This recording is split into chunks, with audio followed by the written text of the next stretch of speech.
doing? It's Sunday morning here in Australia. It's very cold, very wintry day. I have a bit of a cold, not feeling the greatest, as you can hear maybe from my voice.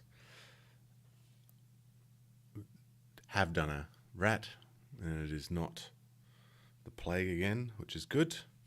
However, working in schools, I can't be guaranteed that I won't be getting it again soon.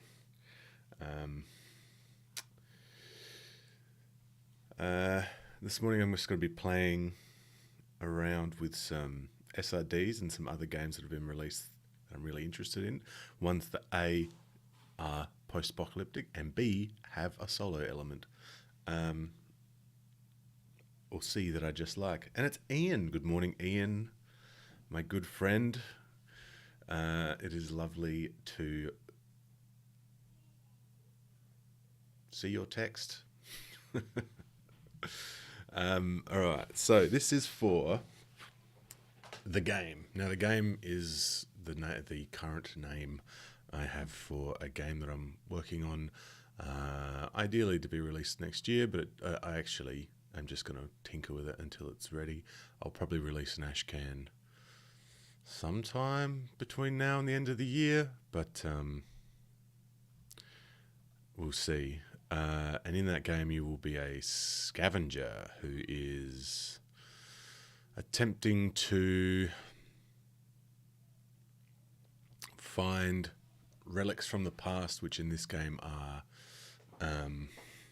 pop culture stuff, because my thinking is we live in a world that is so awash with pop culture that if everything fell to shit 100 years from now, a lot of the stuff that would be left over would be the idolization of pop culture, film, TV, comic books, music,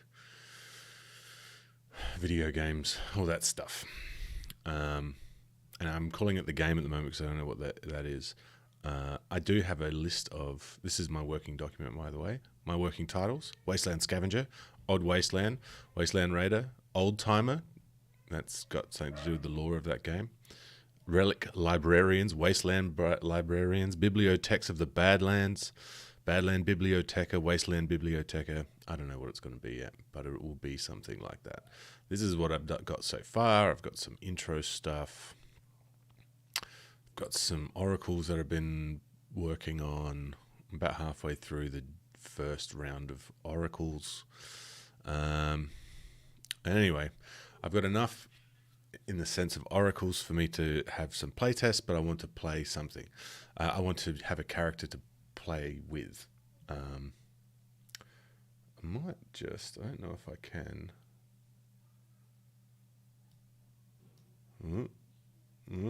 Sorry, just play.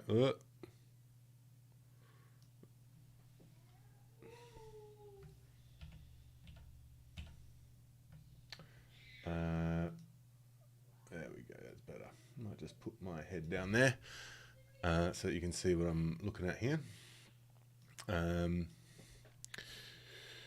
So I have thoughts about this. I've been playing quite a few solo games. Iron Sworn, we're playing co-op. Oh, this game is going to be a solo, co-op, and DM game, with the idea that all three can happen at once. So you can also, I don't know if you can hear, it's freezing cold outside, so my wife and my daughter are playing just out there, and my little dog will be getting excited. Someone also gave my daughter a microphone that sings Frozen songs, so be prepared. I don't actually know if you can hear that.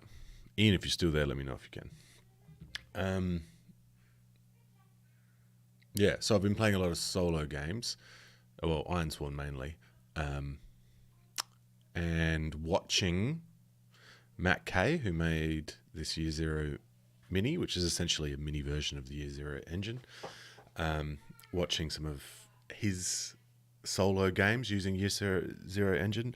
I guess what I want is I want you to be able to play solo on your own and do some exploring and maybe have some combat and some interactions and explore the world.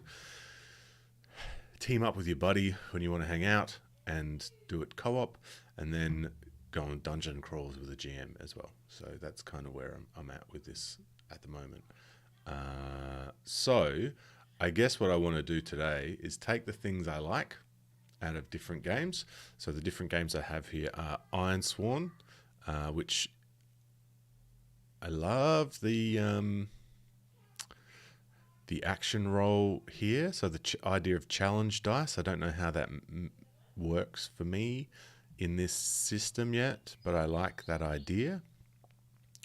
Dead Belt I actually haven't had a look at, okay, but a couple of Drakes do some awesome stuff, and this is about scavenging.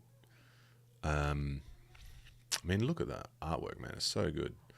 And it just has all the stuff that I want in it. So we're going to have a look at that too. Can, because I just love Into the Odd or Mark of the Odd stuff, and Can is probably my go-to now for fantasy role-playing.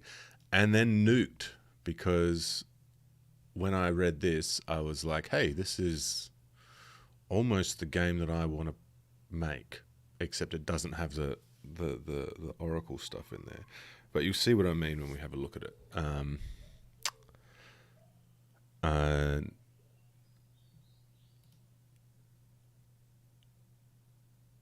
Yeah, that's what I'm doing. Ian, you've asked how it works. Can you elaborate? What do you mean? How does it work? How does what work? And I will try and answer that. I currently have some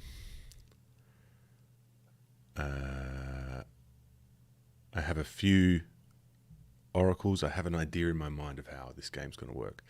All right, so U0 Mini. This is so I want to use a dice pool system. I don't know why. I just like them. I've been using dice pools in this. I've been using dice pools in Blades in the Dark, and I've been playing a lot of Lord of the Rings. Oh, the challenge dice. I'll come back to that. I've been playing a lot of Lord of the Rings war game, but the company's one, so it's like skirmishes, and that uses dice pools as well. The challenge dice, Ian, you do an action roll, right? So when you make a move representing a risky or uncertain thing, you roll 3 dice at once: a challenge dice, 2 d10s, and an action dice, which is a d6.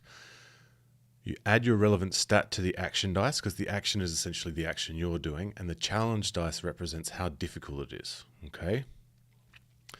So each dice has a number on it. And if you beat 1, all right, so if your action dice plus your modifiers, whatever they are, so in this case they rolled on the challenge dice a 4 and an 8, and then they got a 3 on the action dice, and they also add +2 because of their stat, +1 because of their add, whatever that is. That means that they beat 1 challenge dice, but they did not get greater than the other challenge dice. So what does that mean? If two of them miss and they're underneath whatever the challenge dice is, it means that you failed. Okay, you didn't do whatever you were trying to do. If you get 1 success, it is a weak hit or a weak success, meaning that you probably succeed, but there's some sort of consequence, or to a lesser effect. Okay, and then if you get 2 that succeed, it is you succeed at what you're trying to do. Okay, and you might decide that if it's way over,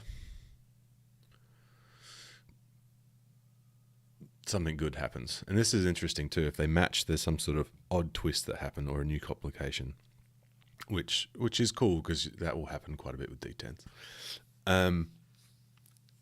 For solo play, what it does is it creates, that's, if we compare this to 5e, that creates like a difficulty, a DC. Okay, so instead of the GM saying you got to get a 12 to pick the lock, the challenge dice become that, which is awesome in my opinion. So in Ironsworn, you always roll that, and that's essentially the mechanic of the game. There's all sorts of bits and pieces that add to that.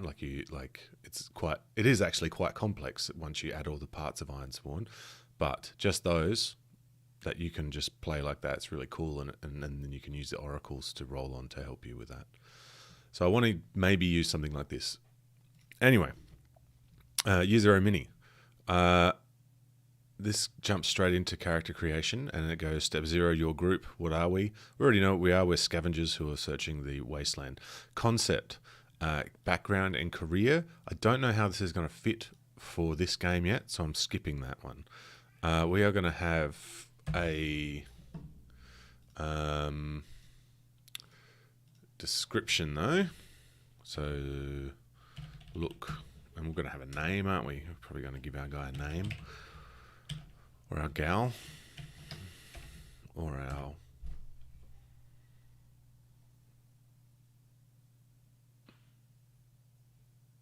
there's a lot of fluctuation in it. Yeah, it's cool, Ian. It's really cool. We should probably play a co-op game of Ironsworn. I think you'll dig it. Conviction, strong belief. So what strong belief shapes how you view. So I'm going to take, I've already read through Year Zero Mini quite a lot, and there's things that I know that I want, and I'm going to put them in here, and then we're going to move through these other games and see what else I want to add. Okay. What's your strong belief? Try to use a punchy specific phrase. All problems can be solved with violence. It is the duty of the strong to protect the weak. All right. So this is kind of like if you act on your conviction, it adds to the story, gain 1 luck point. Okay, so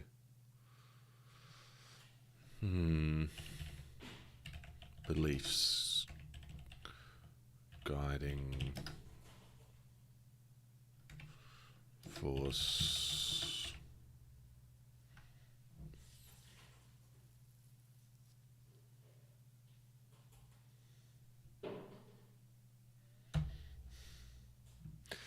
all right. Ian has suggested we use Slarty Bartfast for the name. I can't remember how to spell that actually. Is it one word? Slarty Bartfast? If you know the reference, you know the reference. If you know, you know. Impulse. What knee-jerk reaction do you have when trouble reaches out and slaps you in the face? Use the trigger words like always, never, if, then. Never touch another person's blood. Always draw steel at the slightest insult. If in doubt, start a fire. Start a fire.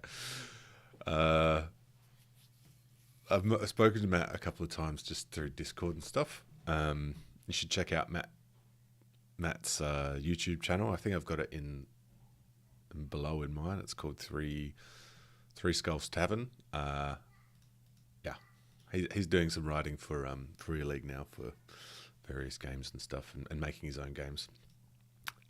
If in doubt, start a fire is a very Matt phrase. If you act on your impulse and it complicates things or your party. Okay, I do like the impulse. I might come up with a different phrase for that though. But that's again, like these two are these are the things that I might actually drop a comment in there. In fact, this is all character,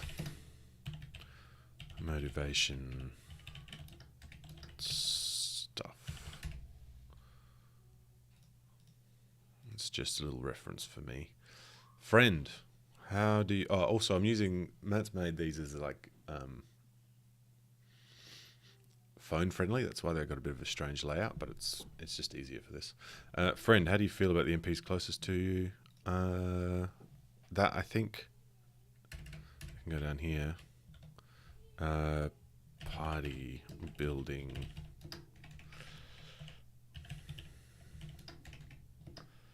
session 0.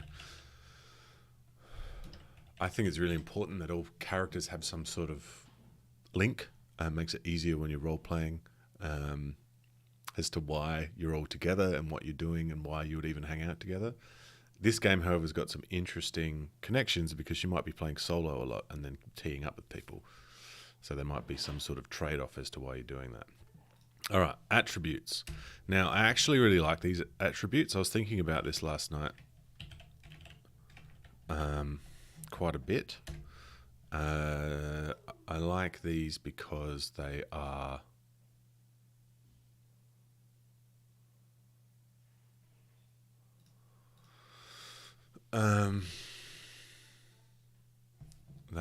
pretty straightforward. You know, they can be applied to all sorts of stuff. They're a little bit. I think they're a little bit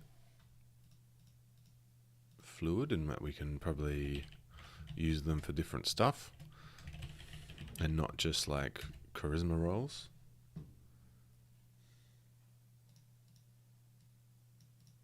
Oh yeah, that's pretty interesting. Ian's just said on the chat there that the idea of characters not necessarily knowing something about themselves and each person knowing something about each other. Kids on Bikes do that sort of thing. When you're doing character creation in your session 0, there's all these questions that you go around the table answering about people, positive and negative, and it comes up with some pretty cool stuff.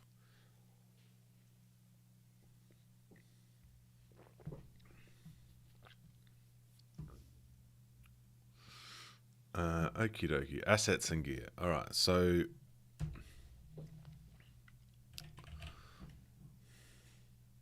I'm going to make them separate, and I'll explain why.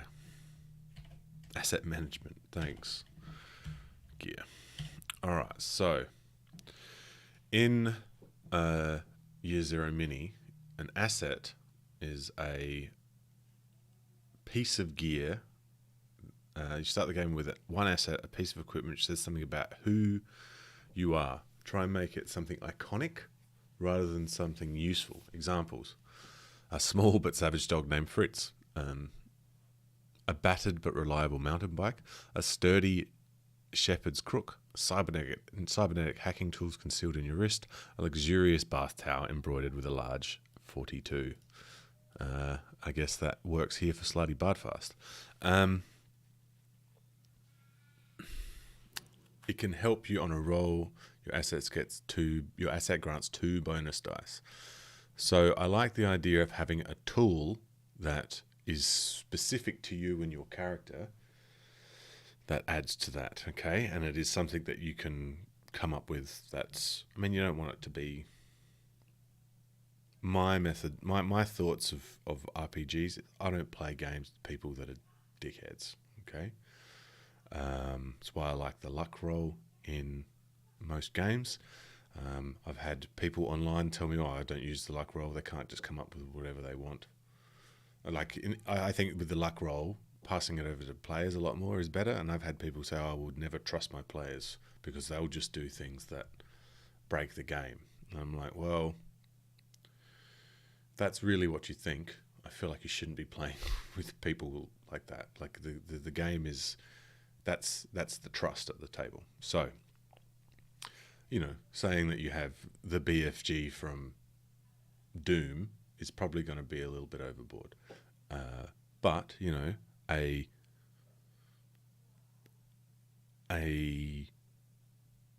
electronic lockpick that gives you a bonus 2 to all lockpicking, that's pretty rad, okay? But also maybe it's got a function experimental on it. And so that's a random thing you could add. Or, you know, in this world that I'm using for this game, you may have found a plasma rifle that's got a scope on it, okay? And that's rad. And it can kill people one shot. Excellent. However, if you fail too badly, it blows up on you, okay? So something like that. And then gear is gear. Wealth, I'm not going to use wealth. I don't think, because I think that no one's really wealthy in this game to start with. I do also like the idea from the other game, Electric Bastion Land. The hook to get everyone together there is that the party has accrued $10,000 debt, and they're all linked. And for some reason, you know, like that $10,000 debt, it can be anything. It might be that there's a distant relative that they're all connected to that's passed away, and that debt's been inherited to them. Or it might be they were all working for the same company, and that company's gone bust and bought by someone else, and then the debt has been passed on to the employees or something ridiculous, you know. But that debt ties everyone together. We'll see. We'll see. All right. So then, let's go over to Nuked, a radioactive nave hack. This is I think it's an excellent...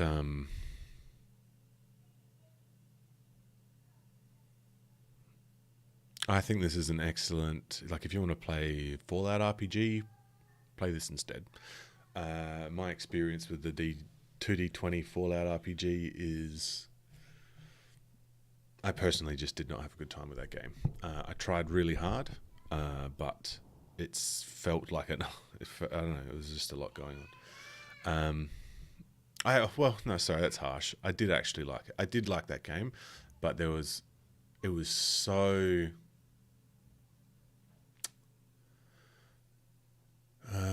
finicky. Like, there were so many items, and there were so many little bits and pieces, and there was so much stuff. Like, you know, in Fallout 4 or whatever, you know, and there's just so many different options. All that stuff was gamified, you know. Like, there was some elements of it that was really cool. Like, I really loved the way that the exploration worked, and I love the way that, in fact, that is going to inspire some of the oracles in here. But there's the way in which you explore a location. There's all these tables you can roll off on, and they're really, really cool. But when it came to some of the other elements, I bounced off it. Nuked is a tabletop adventure game, also known as a role-playing game or RPG, with the themes of post-apocalyptic science fiction, adventure, exploration, and survival. One player acts as the game master, the GM, and the remaining players take on the role of the characters. Fast to learn, easy to play. I actually really like this game, and I have contemplated just making the game a supplement for this, because this game's really good, and that might actually be what happens after I've had a play in this format, and I might just be making a solo and co-op option for this game because it's good. Ability tests. This is slightly different. Players roll d20 and compare the ability being tested. If the roll is equal to or below their ability, the action succeeds. So this is a roll under. And you can do stunts. Whenever a character has a chance to deal damage, attacks, counter-attacks, they can choose to pull off a stunt, a grapple, trip, disarm instead. The intended effect of the stunt is proposed to the GM. I like that because it's a conversation between the player and the GM as opposed to a hard and fast rule. And it's got some badass art. Look at that. Look at that guy. Making a dude. All right, rolling abilities. So you roll straight for that. HP and grit. Roll a d8 to determine your PC's starting maximum hit points. PCs start with grit equal to 8 minus their start. Can you hear that scratching at the door? That's my daughter. PC start with equal 8 minus their starting hit points. Grit may be spent to re-roll any die impacting gameplay, including on the starting gear tables and enemy attacks. That's interesting. Grit. I'm going to add HP because, however, I'm going to use the into the odd terminology of that, and that is hit protection.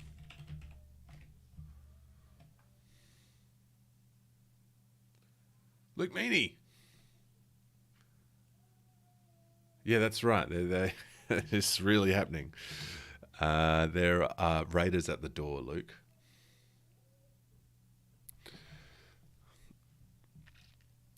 All right, so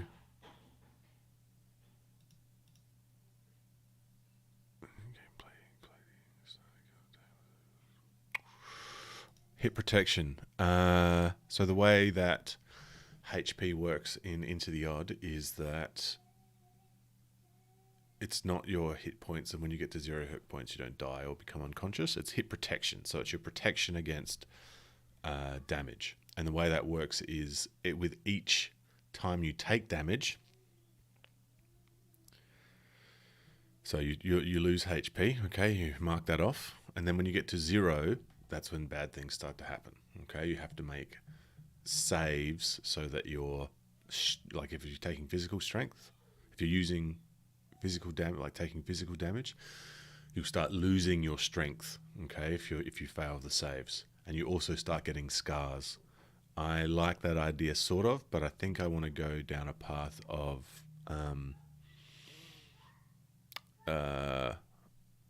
conditions and things like that, but we'll come to that later. Grit is interesting. Grit, will,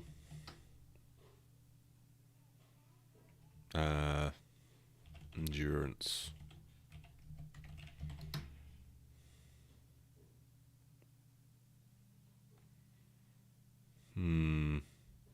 Something like that maybe, yeah, cool. Perks, mutations, and traits. I do have a plan for mutations. And I like the idea of perks, and I love that it's taken straight out of Fallout, because that's excellent.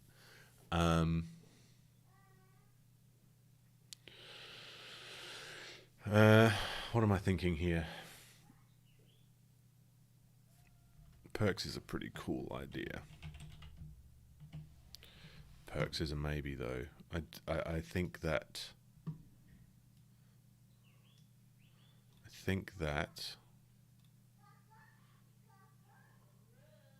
bonuses, pre-works, pluses, incentives. Nah, perks maybe. Mutations is something that I want to do, but I want to have that connected to radiation. So radiation exposure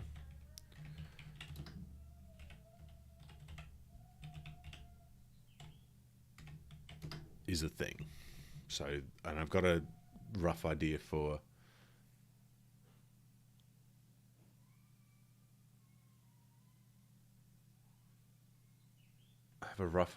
how radiation will work. Ian has said to check out the Mordenheim damage table. All right. I'll just make a new comment. Mordenheim damage table. The other one that's got a good damage table is or like a critical miss table.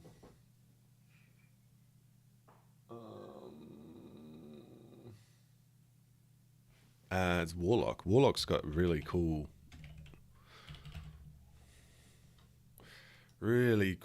damage tables. Gearing up, PCs start with UD6.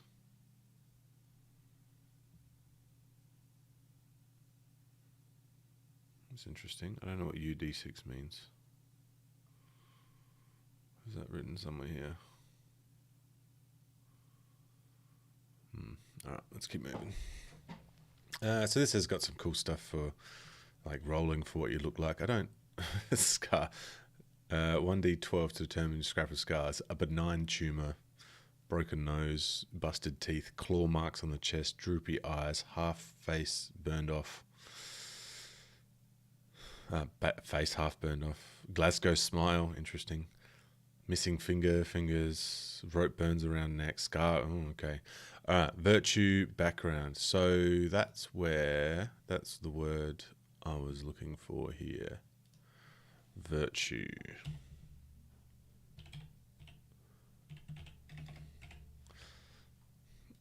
And then a vice.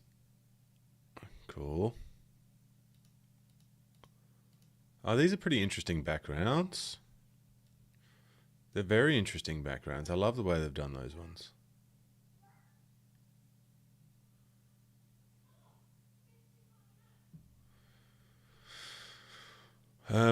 Also, vices. Vices are something else that's going to be one of the things I liked about Fallout 1 and 2 was the drugs. I like especially Fallout 2 with the introduction of Jet and the usage of that. to me makes sense in a post-apocalyptic world, that there would be people using a lot of drugs, but also using them to enhance you in combat. Like, I think that would be a really interesting thing. Like, let's say, for example, if you buff out, for example, increases your strength but might decrease your wits. Jet might increase your agility but decrease your empathy. Or there might be one that increases two different things and greatly reduces another. You know, like, what do you mean? Ecstasy increases empathy and reduces everything else.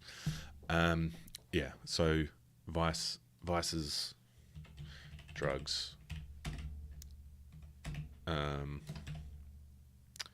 as gear and addictions.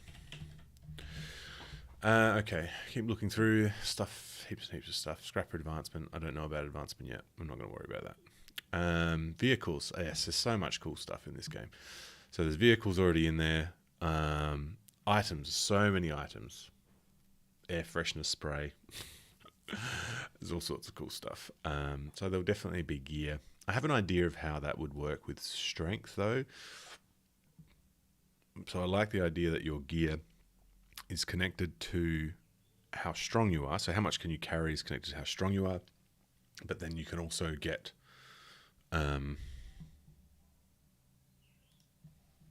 so they might be connected to slots.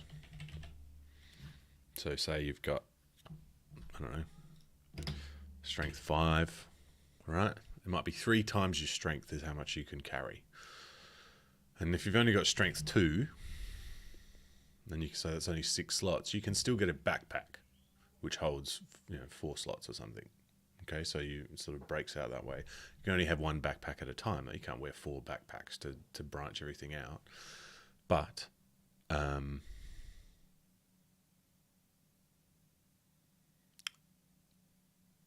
there might be other gear, like I forgot what they call it. What's that military stuff with the the belt and the thing? I forgot what it's called now. And that might add 3 slots, and you can still wear a backpack that adds 6 slots. Okay, but they're hard to find or whatever, or they're expensive, and they would be expensive. Think about any survivalist gear is going to be hard to come by because people have been using it. So heaps of item stuff. Armor, yeah, I want armor to be a thing. Hit protection.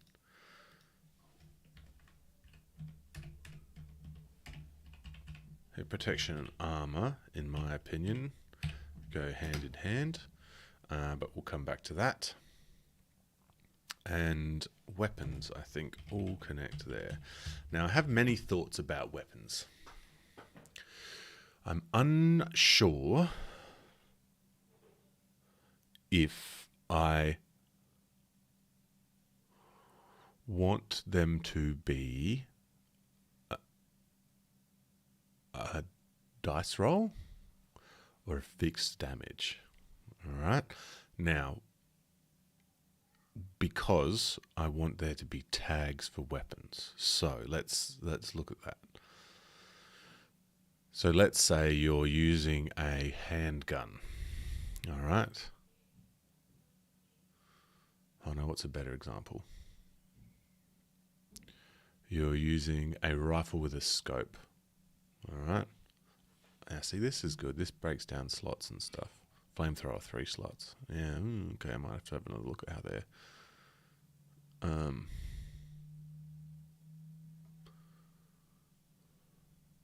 how their gear works. How does their gear work?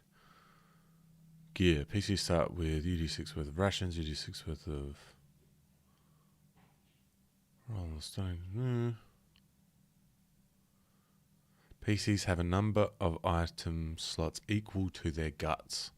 And so what do we do for character creation here? We roll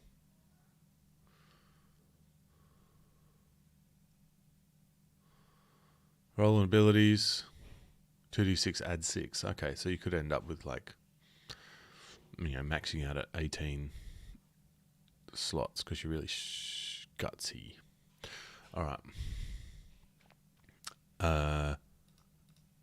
Because this is a dice pool as opposed to a roll under, you actually end up with lower attributes. So that's why it would be strength times 3 in this game. In the game. All right, sorry, I'm getting lost in thought now. All right, back to weapons. But then have tags, all right? So let's say you have a dagger. A dagger does 1 damage, but you can puncture with that. All right, and make them bleed. All right. Dagger might also do 1 damage, but it can slide under armor, certain types of armor. They're the tags that it has. Whereas you might have a double-handed, a 2-handed, like a sledgehammer, right? And that might do 2 damage, but it can break bones. All right, so there's a chance you'll break bones with that. So the randomness comes from the tags as opposed to the damage, especially if you're using a dice pool system, because it's you might end up with you rolling 5d6 and you want to get 6s to succeed. All right, and maybe that tag's ability is only triggered if you get X amount of successes. So if you get 1 6, you just do the 1 damage. But if you get 3 6s, you puncture and they're bleeding, taking 1 damage each turn or something like that. That's where I'm at with weapons. I like tags. And the reason why I like tags is I want there to be the option to make your own weapons. Okay, so maybe you can select 2 tags. And so you can come up with your own designs for weapons, such as a baseball bat wrapped in barbed wire. All right, so you might say, I want it to do 1 damage, but if I get 2 successes or 3 2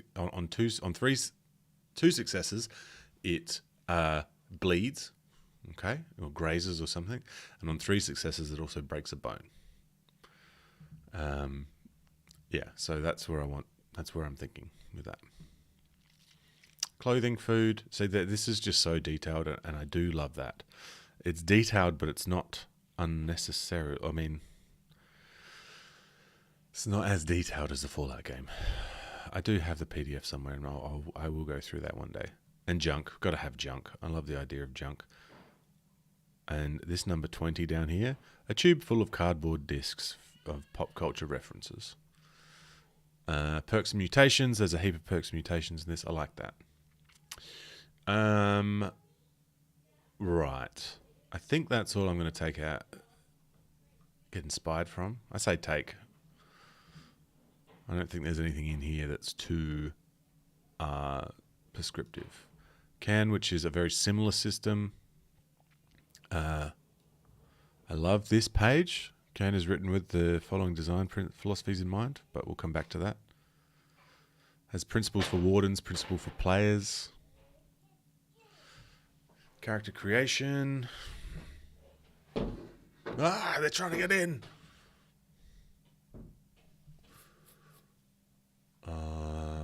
Character traits, cool. Again, lots of tables. I love the tables. I really love this starting gear table.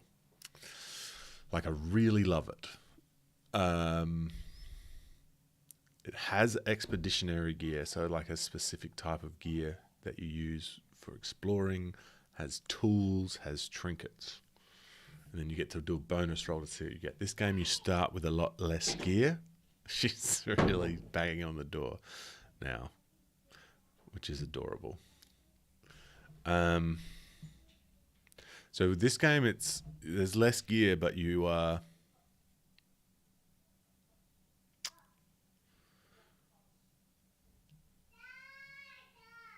can experiment with the different stuff that you get, and you can find different stuff. Spell books in this are different. Spells are like 1 sentence, or I'll come to that in a bit. Probably not going to have spells in my post-apocalyptic game, but we might have something to do with mutations. And then also in this game, it's like, yeah, you can roll randomly, or if you want to have a specific thing, these are like gear packs, and it makes sense, that way you can be a bit more specific. This game doesn't actually have races as such or ancestries, but this is sort of like the idea of what that would be if you wanted to. This is also a roll under game, only uses saves. In this game, you don't roll to hit. So in this game, if you say you're hitting something, you hit and you roll damage. Okay, what that does is it makes combat really dangerous. And that's why, and I also want combat to be dangerous because I think that if you're out there in the waste exploring and you come across some super mutants or some, hacked AI robots, they're going to be really dangerous, and you need to be really smart with how you deal with that. So let's put that into how I see that happening. If this is a dice pool system and you get an extra die for every advantage that you have, you want to be hidden, get an extra dice. You want to have the high ground, get an extra dice. You want to have the right weapon for the job, extra dice. So then you end up rolling maybe 6d6 with the goal of getting sixes. Now, let's say you only get one thing, that's one six. That's one success. That means you hit it and you do whatever the statted specific damage is, okay? However, let's roll 6d6s and you get 4 successes. That means all of whatever your tags are triggered as well, okay? Meaning you might take that thing out, or at least make it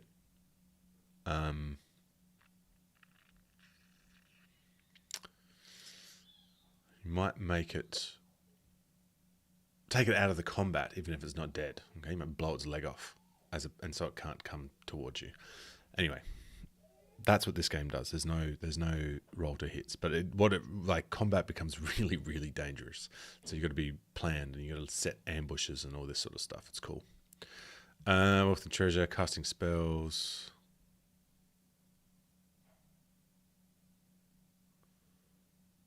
Casting spells requires both hands, and then this is an interesting way to do casting spells. This is not post-apocalyptic, but it is connected. And so when you cast a spell, it adds to your fatigue, and fatigue is something that goes into your inventory. So you can cast as many slots as you can cast as many spells as you have inventory slots, but you won't be able to carry anything because you're exhausted. The magic is using you up. So that becomes pretty interesting. So if you're a wizard, you basically don't want heavy armor, and you don't want to be carrying lots of stuff, but you want to have the ability to carry lots of stuff going forward, which I think is connected to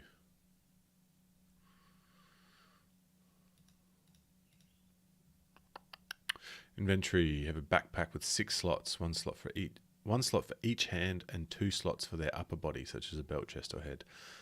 Okay, so that is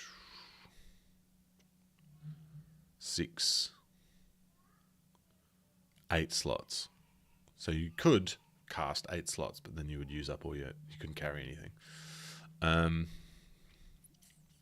Scars. See, this has a scars table for whenever you start taking damage on your attributes, which are pretty interesting. Doomed. This is pretty cool. Death seemed ever so close, but somehow you survived. If your next save against critical damage is a fail, you die horribly. If you pass, roll 3d6. If the total is higher than your max HP, take the new result. So you get new HP. That's pretty cool. Bestiary. Now, this is cool. This is... their name has eluded me.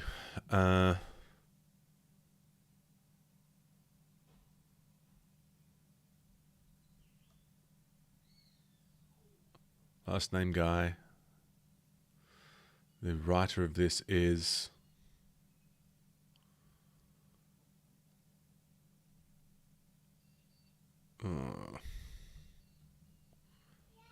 Yokai Gal, sorry. Has released a bestiary, which is rad. These are just a few examples. They've released this whole book now of essentially a monster manual with little monsters this size, and I love it. They have a few things that they can do. It also tells you how to create them. This is the thing that I'm going to do, but we'll That's not character creation. Anyway, let's go on to Dead Belt. How are we going for time? Oh, yeah. We got a little bit of time. So,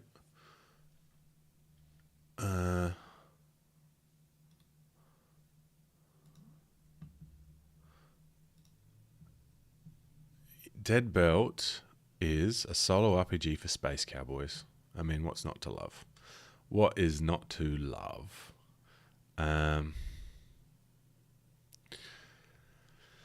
Couple of Drakes. You should check them out.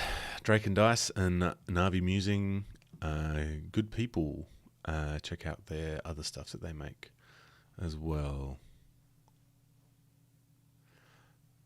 Transcript begins.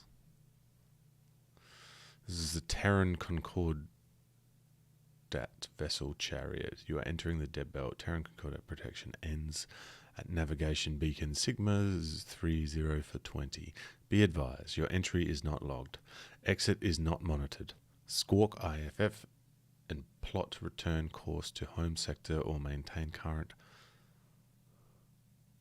course and heading. Repeat. Unidentified vessel. You're alone out here from nav beacon Sigma 30 for 20. Pause for confirmation 15 seconds. Alright, best of luck out there, Belter. Chariot out. Transcript ends. So you are heading out into the nowhere lands. You're out of here. This is the first time I've looked at this game, so bear with me. This is our... And here in the Dead Belt, surrounded by the carcasses of spacefaring history ripe for plunder and picking, another heartbeat means enough time for someone else to give you justly prized and prized salvages. Priced? Anyway, the old hairy eyeball, which means trouble. The Dead Belt, welcome to the edge of civilization, Belter. It's a lonesome frontier out here in the periphery. How to play. You will need a deck of common playing cards. Two-sided, a small token, one represents your character, and 3 or 4 to mark trouble when it rears its head. A printed or drawn character sheet provided in the player kit. I have the player kit as well. I'll open that up in a minute. I'll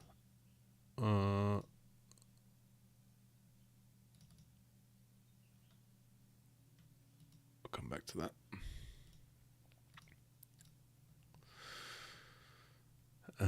Optional, printed copy of Dead Belt for playing away from your device. Yeah. Bird's eye view centers on building randomly generated starships to scavenge by cool. So you're making a ship. Your character is a ship. Is that right? Let's have a look here. Gas, grit, gear, glow, load, upgrade, scanners. Can you see all that there? Yeah, good. Oh, you get upgrades to your ship. This is pretty cool. Alright.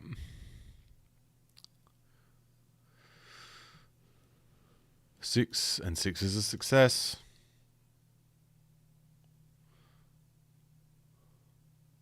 This section will discuss the function of your primary stats. Generally, a result of 1 to 3 is a failure. As long as you keep rolling 6s, the game can't hurt you. Easy peasy, right? Yeah, sure thing. Glow. You've got an omni flash. It's a beam. Okay. Gas. O2 to be exact. Good news. So O2 is how much you can breathe. Okay, cool.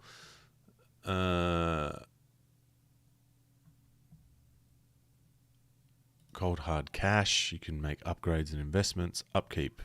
It starts with 1 cred. So you can run out. Cargo, you can run out of money and you can't keep the people on your ship. Excellent. And you can also get debt. This is cool, man. This is really cool. I can't remember if they're funding this, if they're doing a Kickstarter for this, or what. I might just look that up, because I will add that to the doobly-doo down the bottom once I... let's go see what Navi is doing. Drake.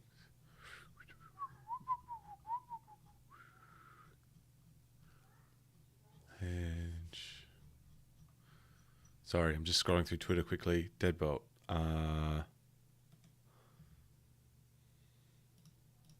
So you can buy this on itch right now. Kickstarter is coming for a printed copy. Notify me on launch. Cool. I'll put links to that stuff in there. And by the way, I'm currently running a Kickstarter. Link is in the doobly-doo right now. That is for Wretched Wasteland, also a solo RPG.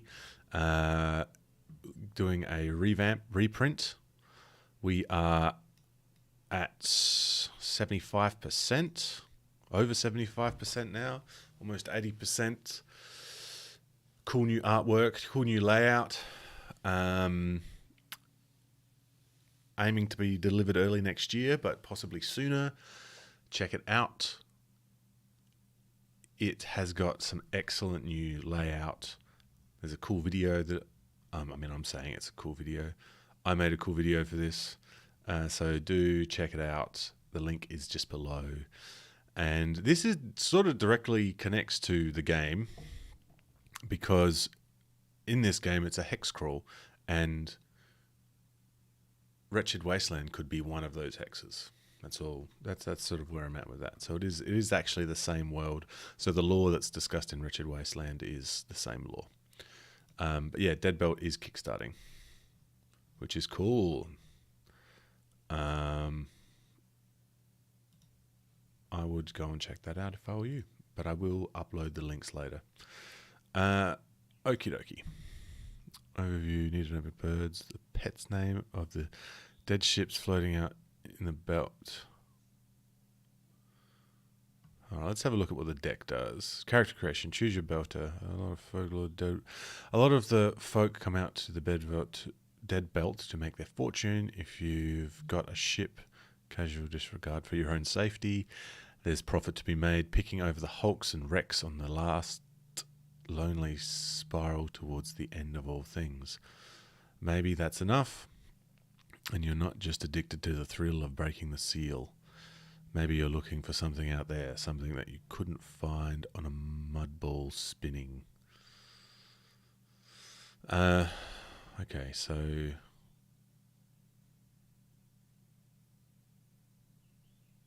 okay, so you can pick one of these. And they've got different things. Okay. Ship creation. Oh, so you're like the belter, and then you also get to make a ship. Fucking cool. Let's have a look.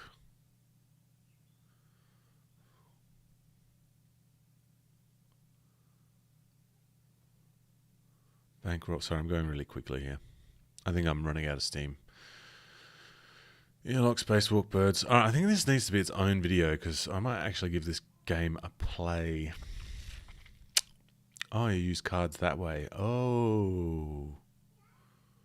That's very cool. I'm assuming they're going to have cards as an option on the Kickstarter, perhaps? A medium freighter. Oh, that's fucking cool as shit.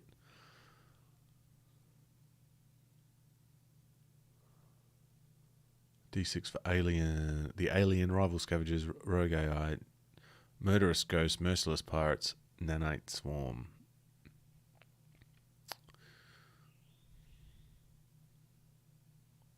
Oh, that's cool. Alright, anyway, I'm going to skip that one because it's not quite what I want. It's just that maybe when I come to doing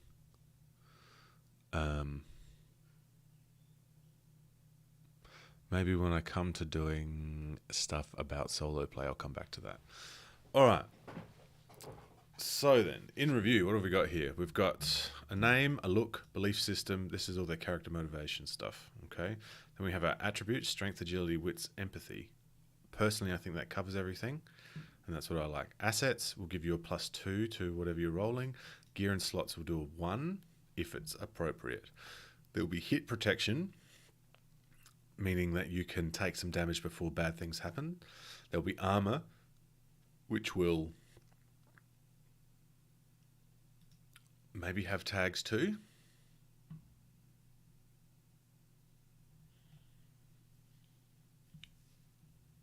and then weapons which do fixed damage and thingo. These are all... I do love the idea of grit. Year Zero has something called luck rolls, so you can... or luck points, so you can re-roll stuff. And that might be what that is. Sorry, big yawn. And then, so that's character creation, and then perks might also be there. Radiation exposure and vices will be different. All right, I can now make a character. I'm not going to make one right now because I think I'm done. But I am going to make one during the week and give that a go, and then maybe do another stream next weekend. Thank you for hanging out, guys. Ian and Luke, I really appreciate you guys popping in. Be sure to share this around. Also, anyone who grabs this at any time, head over, especially in August 2022, head over to the Kickstarter in the link below. Also, shortly I will have that all updated with new links for all these things that I've talked about, because these are all great games that I think you should check out. I mean, just look at this guy. Bad news, spades. Recall is very important to us. It's really, really cool stuff. All right. Catch you later, folks. Have a lovely Sunday.